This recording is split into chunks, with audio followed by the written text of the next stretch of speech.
வணக்கம், good morning.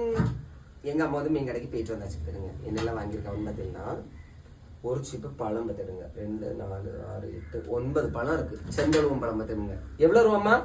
50 ரூபா, 50 ரூபா சொல்லிட்டு தான் போனேன். அடுத்தது பார்த்தீங்கன்னா கொஞ்சம் காய்கறி பார்த்துடுங்க, வெள்ளரிக்காய்.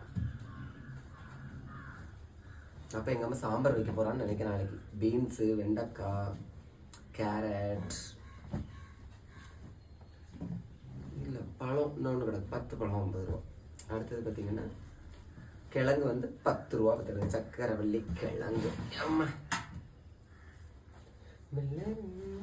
அடுத்தது மீன் கொஞ்சோண்டு தான் இருக்குது. கேரட் என்ன ஒன்று கிடக்கு. மீன் எம்மா மீன் எவ்வளோ ரூபா? மீன் எவ்வளோ சொன்னா? என்ன மீன் இது? முட்டி தானே ஒன்று?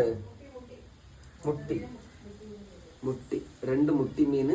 அப்புறம் வந்து ஒரு சின்ன வெலை மீன் பார்த்துடுங்க, 60 ரூபா. அப்புறம் அவியலுக்கு சாலையா வாங்கினா வாங்கலையோ? ஓகே, இன்னைக்கு இவ்வளோதான் ஸ்பெஷல் பார்த்துடுங்க. உங்கள் ஊரில் இந்த முட்டி மீனுக்கு என்ன நேம் சொல்லுவீங்கிறத மறக்காமல் கமெண்ட் சொல்லுங்கள். உங்கள் ஊரில் இந்த மீனெல்லாம் எவ்வளோ ரூபாய்க்கு கிடைக்குங்கிறத மறக்காமல் கமெண்ட் சொல்லுங்கள். நான் அப்படி லைக் பண்ணுங்கள். தேங்க்யூ.